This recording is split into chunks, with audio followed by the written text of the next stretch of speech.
what's going on, guys? Good morning. Welcome back to Everyday Struggle on Complex News. I'm Nadeska here with DJ Akademiks and Star. Gentlemen, good morning. What's going on? What's good? You still owe me. Huh? You still owe me, man. Well, are we settling this bet today? Well, off of the fade. I mean, Star dipped Good after morning. the show. How are you? Good morning. I'm Nice good. to see you. Good. He said he was going to bring your money, actually. No, I did, yeah, because I realized Star wasn't about to fade. He dipped after the show rather quickly, so I did bring your money, man. Oh, you know what here. I mean? Okay. I was here waiting around. No, I didn't see you. You said you had to run yesterday. I had to thought we keep were it- catching the fade. Actually, that would have been better than the show. All right, Count so your it's shit settled. out. You still can All get the fade, though, but Let's talk after the show. Let's get into the show. All right, so we're going to start with some good news today. Boosie and Kevin Gates have had issues since dating back to about 2009 and 2016. Their crews got into a scuffle, but it looks like they're finally patching things up. So, of course, Kevin Gates got out of prison early, and here is Boosie saying that they had a talk, and he's trying to get him to perform at Boosie Bash coming up. Let's take a look. Kevin Gates. She'll find a way to take it. Talked to Gates early. There is no justification for anything. Trying to get that boy to come to that Boosie bag. Trying to pull it off on him. Cannot easily forget the years stolen. So we had Boosie on the show last year, and he was talking about learning a lot of lessons growing up and making better life decisions. So do you guys think he's probably the one who reached out here? yeah, I think Boosie's in a different place in his life, and also I think he could see probably what Gates is going through now. When Boosie got out of jail, even though, I mean, when he came up to the show, he's like, hey, you're as an artist, career-wise, getting out of jail is like a boost because now you haven't performed anywhere in a while, so your fees up, people want to see you. However, he also understands the other side, not being able to move around as you want to move around. He had a lot of travel issues because when he got out on parole, he couldn't go certain places. He had to do these things, and he had to cancel a bunch of shows. So he's understanding what Gates is going through. They've had some issues, not that well publicized, in my opinion, but it's some street shit. Okay, it looks like they're on better terms, better accord now, and I'm glad that Boosie's kind of extending a hand to say, hey, listen, despite whatever, and I'm guessing they're cool now, I want to help you out. To my knowledge, he denounced the tension last year. I don't know at what point he came up to your show, but Boosie? he denounced this before. This was not him and Kevin Gates who actually had the tension. I don't even want to use the word beef. It was the crews, Right. The entourages. And both of these guys have gone to the penitentiary, have come out dealing with lawsuits. The lawsuits slow down all the dumb shit. The lawsuits will get you thinking different, talking different, and reacting different. The civil suit, you can beat, other types of charges, but the civil suits can linger on.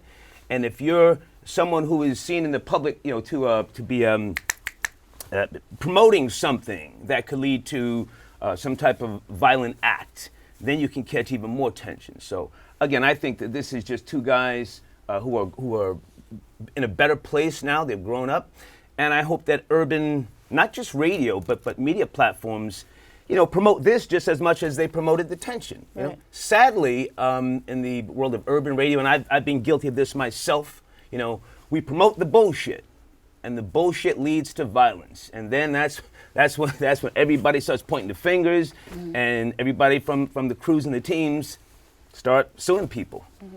So if they do perform together at Boosie Bash, so that's coming up in March, that would be a good look. That would be beautiful. That would be, a great way to wrap this all up. And Kevin Gates put out a lot of good music, even before he went away. Where do you think he's at right now, coming home? Kevin Gates is one of my favorites. One of my top 5. Really? I think he's not just a brilliant writer, but he's also a visionary. Yeah, I mean, most people just look to Two Phones, but Not the Only One is one of my favorites. Okay.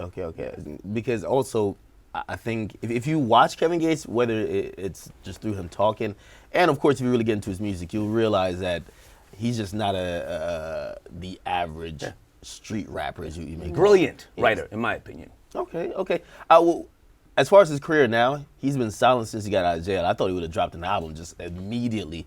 He's been quiet, hasn't really spoken. We've seen like a video of him to confirm that he's out and he's not cloned, but we don't know what's going on. So I do think he's about to roll out something real quick.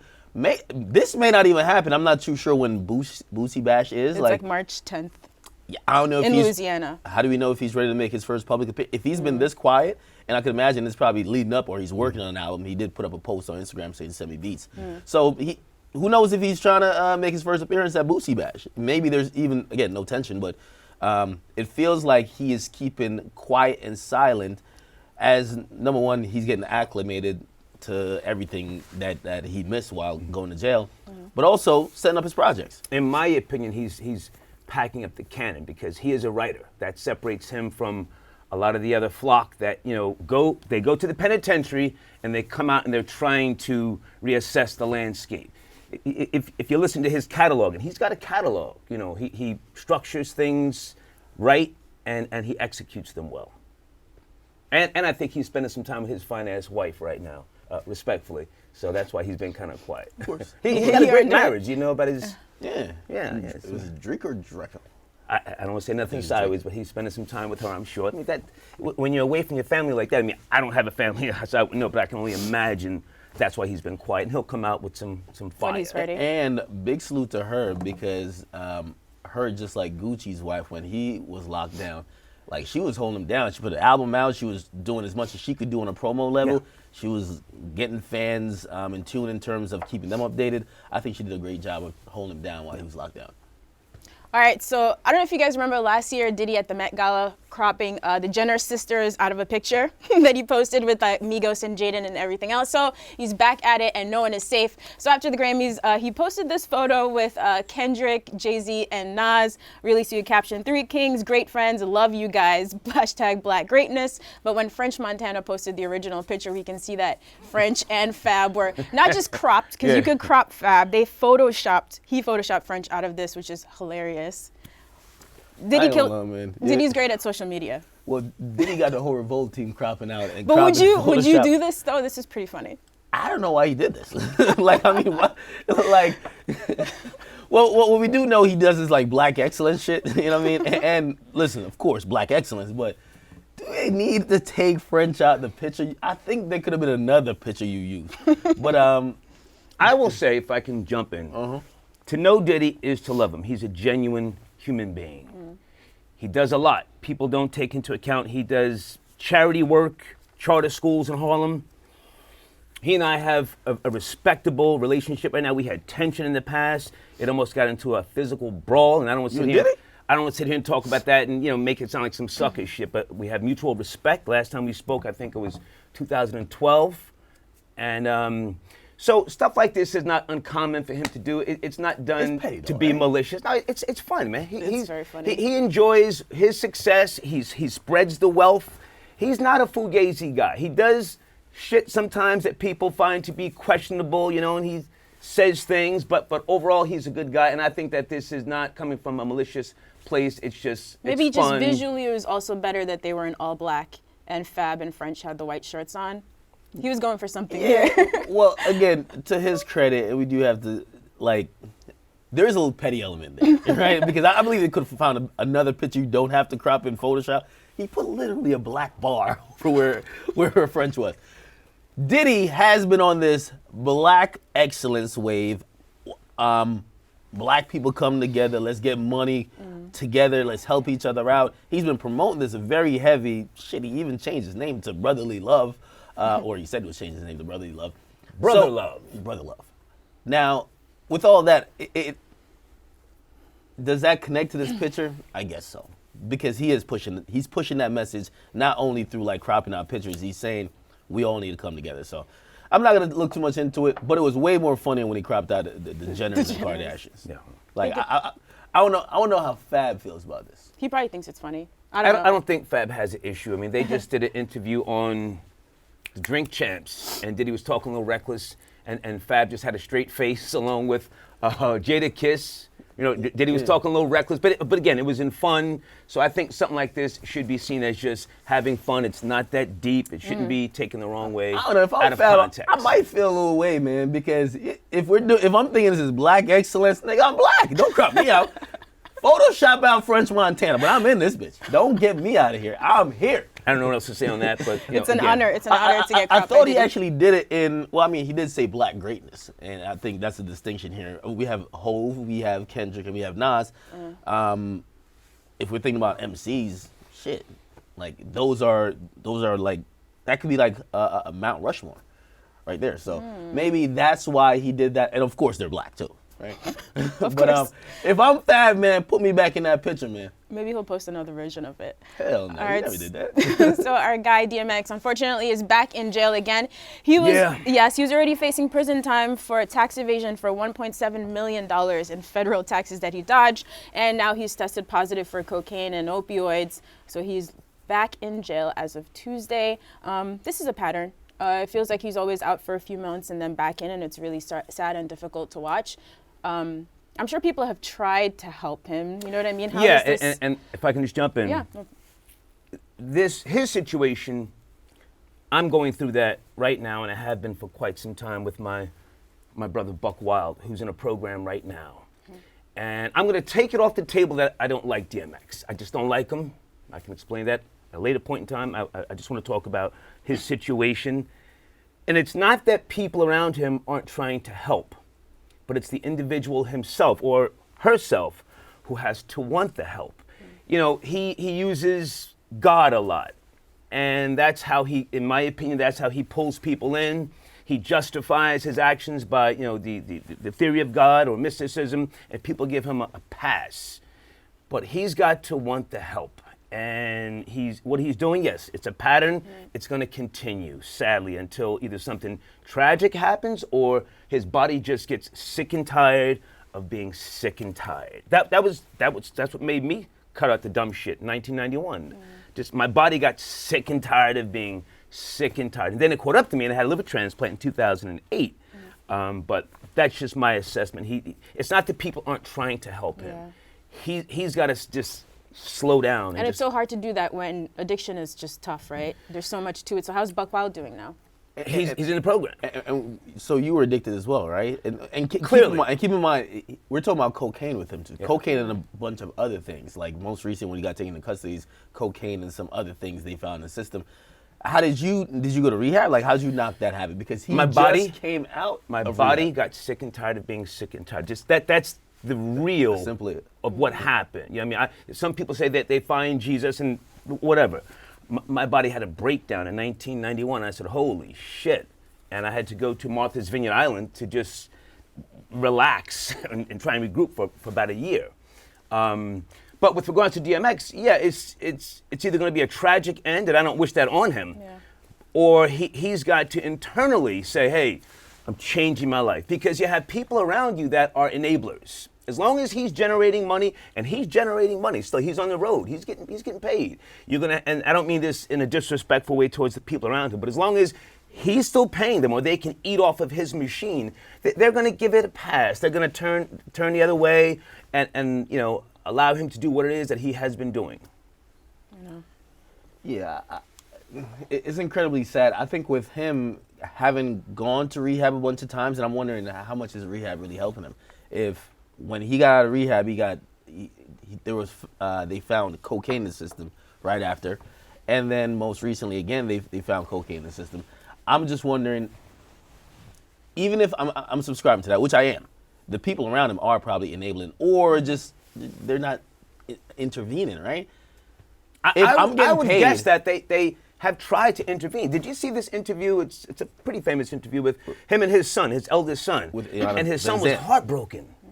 Yeah, but that's family though. Like, yeah, but I mean, if that payroll, doesn't shake you to the core as a father, if that doesn't shake you, then what the fuck will? And again, I'm not trying to attack him, but you know, he's got some issues, some demons, and it's got to be internally from him. Yeah, I always look at the people that's in your team though. Like, even though you're probably complicit to some bullshit that person who's paying you is doing, you got to realize. And I even said it for Meek, right? Like with Meek Mill, you have to step in at some point, or you have to be very vocal, because if that person gets sent to jail or something happens to them, you're still without a paycheck. So just saying, as long as I'm getting fed off of the machine, as you call it, and the bullshit's happening, it's gonna stop at some point. So now he goes to jail. Is the check still being cut? I know. I think. Oh, is that a question? No. Well, I get rhetorical almost, right? I think it's sad to see a legend consistently at this age. Like DMX should be somebody who we revere, and he should be coming and kind of mentoring the new school of kids, which I could say some of them aspire to be him. And instead, we're seeing him kind of just get dragged in and out of the legal system, and I guess he's not over it yet because he's not making the changes. His body might have a strong resistance. That's something else that needs to be taken into account, because sometimes you can have thyroid problems when you do too much coke, and that can result in your equilibrium and your metabolism just being all fucked up. He might have a strong resistance because I think he's pushing 50. I don't know his exact age. Put a little weight on. Yeah, well, that's because he's stopped doing coke and he's got those random drug tests, I'm sure. But if he has got a strong resistance, at some point, either, and I don't say this to sound fucked up, at some point, either his heart is going to give out and it'll just be a fucking drop dead situation. That did happen before. He was found in Did he have a heart attack? Well, not a heart attack, but he was found unconscious in a parking lot. Well, that was partying too hard. Well, I mean, something of the nature happened. I was partying with thoughts. No, it was midday, and they found him Partying with thoughts all night, and then the daytime comes. It was outside of a motel, so there you go. That theory. You look like you know the lifestyle all too well. Very well, sadly. But yeah, so that happened. Then I thought that would have been the wake-up call, because at least from what was reported, it seemed like he was almost out of it for a couple of minutes, and he was almost like resuscitated to like life. Yeah. So I would think that you probably saw like you were literally entering or leaving life. You would probably say, "Nah, I'm done." Sometimes even that's not enough to shake you. Sometimes you can have a heart attack and say, "Okay, I had a heart attack. What else now? Give me another gram of blow." It's that fucking crazy. Or you have temporary resolve, right? Maybe you want to change for 15 minutes, but then the addiction overtakes you. It's tough, man. Well, we really hope that this does not end in tragedy. DMX is a legend, right? Yeah, I'm wondering his peers and like people within the music fraternity, and I know they have tried to help or offer words of encouragement publicly in the past. I'm wondering if at this point they're also saying, man, we can't help this guy. I'm wondering what their stance is or how much they're involved when they hear news like this. Right. I don't know. I would assume that it goes deeper. The same way we spoke about Jay Electronica, who was battling with addiction, and people around him were enabling him, but at the same time hoping that he would snap out of the bullshit. Right, because a few years back, Swiss Beats said they were trying to work on new music together. I don't think we really got any of that. So it seems like people have tried, you know what I mean, to get him back in the fold. But and we've heard like some real crazy stories that I again, if he's off a drug, these things might be true, but like I've seen these things, I'm like, yo, no way. Like supposedly he robbed someone at a gas station. Like I was like, in like Newark, I'm like, yo, this sounds too crazy. That's the monkey shit that we want to see, sadly. Yeah, it's just very far-fetched to think that DMX, the icon that we perceive him to be, there's the legendary video of him like performing in front of like 1 million people. Yeah. Someone who was commercially one of the biggest artists at a particular point here. We're watching this unfold. Yeah. We'll see what happens. So we talk a lot about producers, artists, songwriters feeling like they're not getting paid enough for streaming music. So a small victory now for songwriters. So a new court ruling says that streaming services like Amazon, Google, Apple are now required to pay songwriters more for the use of their music, which means they could be getting up to 40% more royalties. This seems like a big victory. And a couple weeks ago, Nipsey Hussle had tweeted and deleted some details on how much artists get paid out for streams. Right. Now, a lot of companies they don't like to release this information, but he showed us for YouTube, Spotify, Apple, Tidal, and Amazon what you get based off 1 million streams. Don't shoot the messenger, just sign up for Tidal because they obviously pay substantially more than the other services. Yeah. But what do you think? This seems like big progress. Well, about this tweet, I think this was super misleading. I thought this was an ad for Tidal. Seriously. Because if you look at, he's right, but there's one thing that's missing. That this is 1 million streams just, it doesn't distinguish between paid streams and free streams. Okay. For example, Apple Music, there might be like 50 million people on the service, but only like 35 million are paying, right? So 1 million streams could have like only 40% of the people who are paying for the service actually listen. So the percentage is going to be different. Yeah. Same with YouTube. Like the majority of people do not pay for YouTube. So if you're not talking about monetized streams and you're just talking about a million streams in general, yeah, you're not going to get the same rates. He deleted that tweet? Yeah, he removed it. Yeah. Contractually, he probably shouldn't have done that from the start. Right. You can't discuss certain terms of the agreement in the public. A lot of people go say shit on Twitter, Instagram, and then when a lawyer says, hey, what are you doing?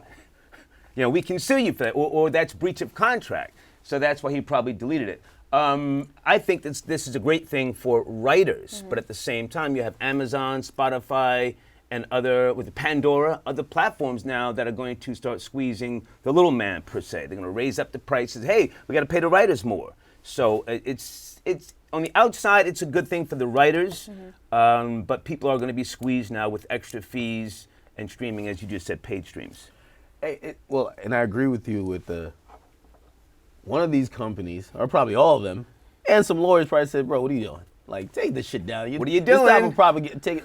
Because also, there's a report that came out, YouTube is also trying to incentivize the artists that they're promoting, or they're offering free promotion to artists who do not speak negatively about their music service, right? So I think you and I have gone through a lot with YouTube over the last 5 years. They've shifted the algorithm, the notifications for music, the sharing, all that sort of jazz.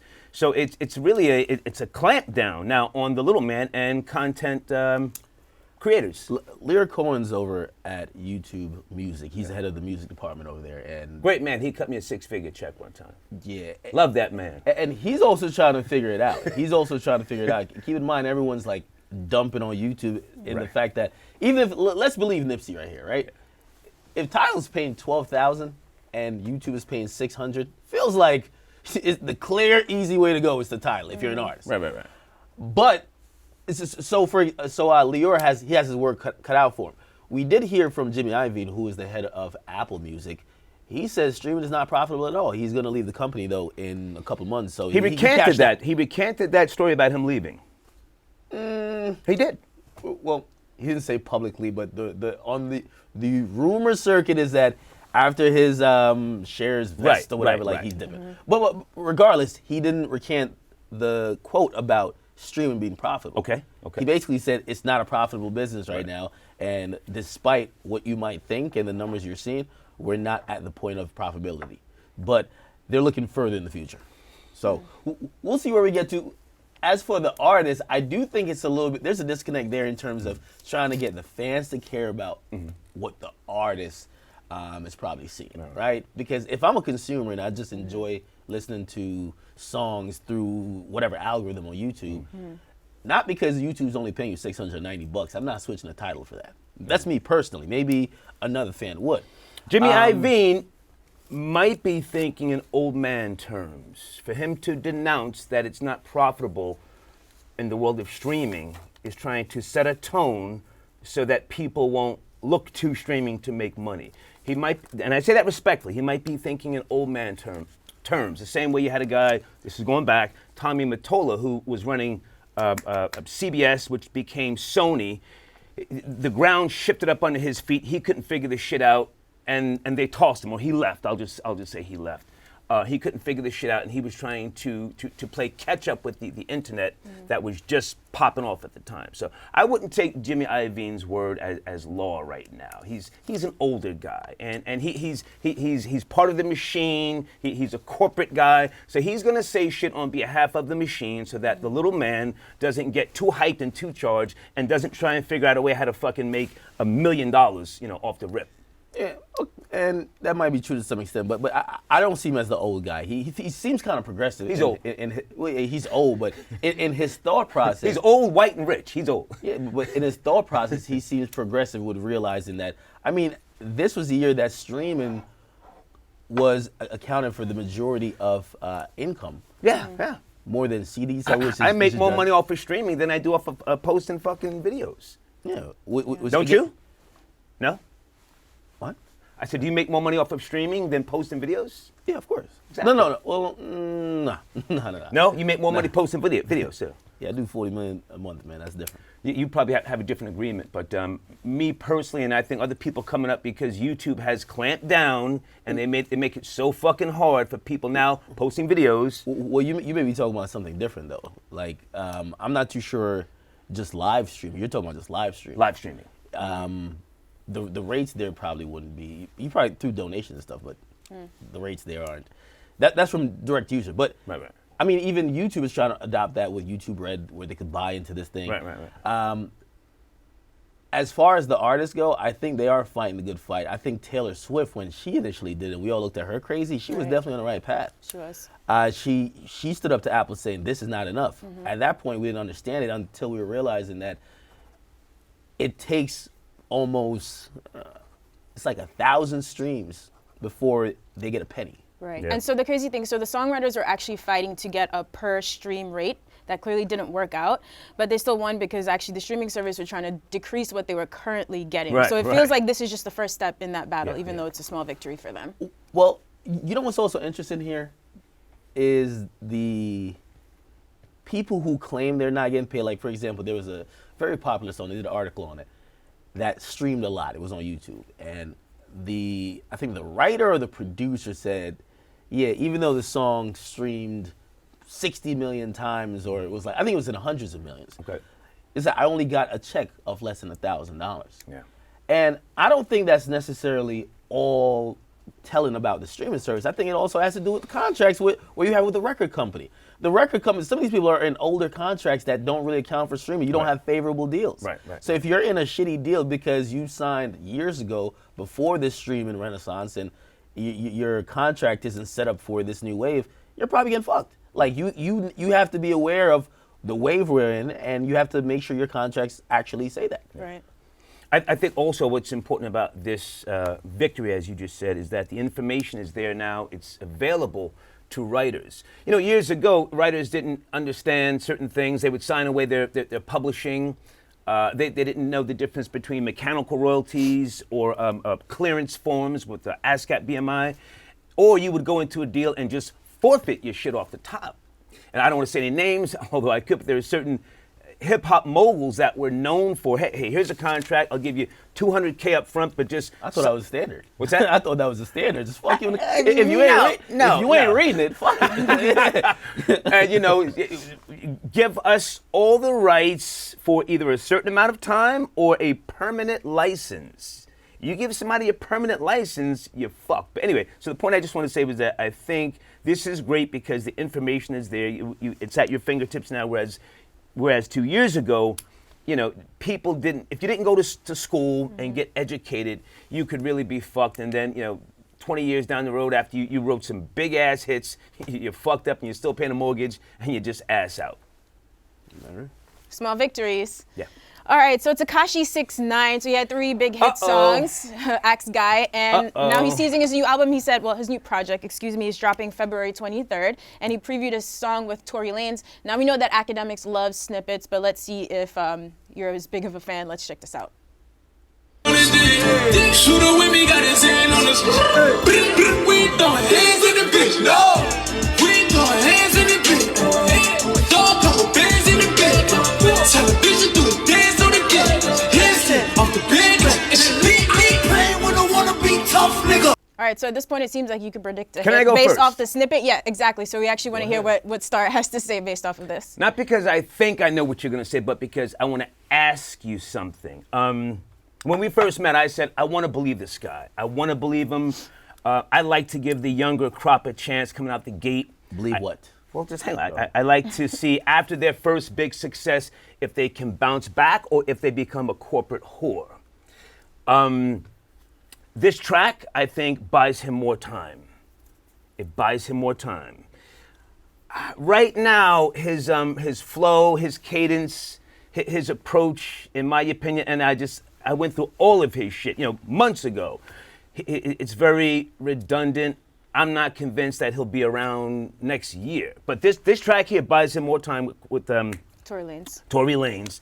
And do you think, if you can just step outside of being his friend, do you think his flow is that unique to last? Oh no, fuck being a friend. I'm always a critic first. I tell him I don't think he's gonna be here in a year and a half. Whoa! I tell him that to his face. Whoa! And his reaction? Whoa! I mean, he disagrees, but he's supposed to disagree. But I'm Wow. here to give him the reality check. Shit. And what's his argument for why he Okay. wouldn't be here? Well, personally, I think he's caught in the moment. So Clearly. beyond a year and a half from now, his buzz now, he can't see it going away. Like, no one could see it going away. Right. Like, when you're that hot, you don't see it going away. I tell him, I'm like, shit changes quickly. And also, Super fast. and that's also, I also tell him, like, yo, you have 3 records that are on the Billboard charts, you might want to slow down. I think his record label knows that as well. You got to slow down with putting music out there because you don't want to Fetty Wap yourself. And I say that respectfully. Okay. Because when I first heard Fetty Wap, sometimes people find a pocket or a sound that becomes what people want to hear. I think he has a sound what people want to hear. Right now. Right now. Tekashi, yes. Put out 3 songs, and people want that kind of high, energetic, like aggressive thing now. I'm not too sure if they want it a year and a half from now. The reason why I use the Fetty Wap reference, when I first heard Fetty Wap, I remember going through a SoundCloud and I heard 20 hits. 20 hits Right. that were amazing. And I said, this guy is the next Future. He's going to be dropping hits from now till 10 years from now. And then flatline. And what happened is that his label threw everything out. Right. Emptied the clip on the block while nobody was there. Again, And I don't want to dump on him too fast. I'm not sure. no, it's not dumb. But it's giving someone a reality check. Yeah.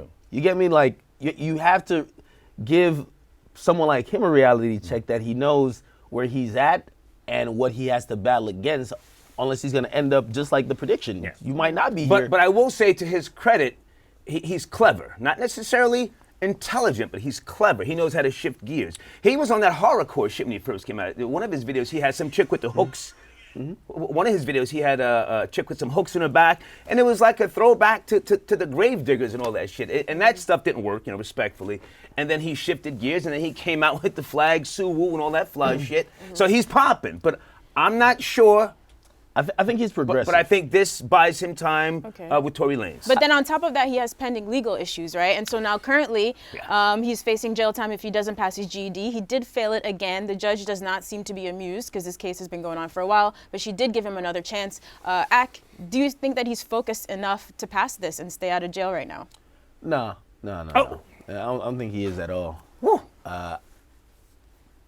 He's obviously focused on making music and also just going through the process as a new artist while you have $1 million pub deal on the table. You have this going on here. These people want to talk to you. These other people want to book. So there's so much stuff going on. He's being pulled thin. And also on Instagram every day, he got like a viral video.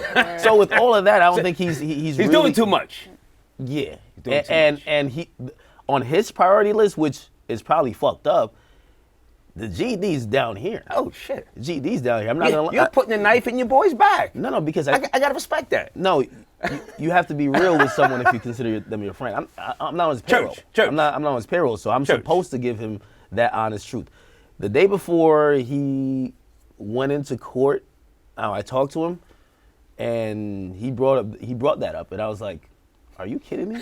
You're like, wait. I was like, "Are you really putting yourself at risk to get sent to jail?" So you're for 3 thinking, years? fuck out of here, you're not gonna get the GED. No. And you're going to jail. That's what you're thinking. No, I'm thinking, why are you in this situation now where Right. you're potentially going into court? The judge could have easily said Well, when he went he's in. uneducated, clearly, and I don't say that to shit on the guy. If I can just jump in for a second. My brother Buck Wild, he's in a program right now. I just sent him $100 via PayPal this morning, hoping he doesn't leave the program and fucking disappear. Now, he and I don't dump on each other, so no am I trying to dump on him now. But a couple of days ago, he said, "Hey, Star, they want me to get my GED."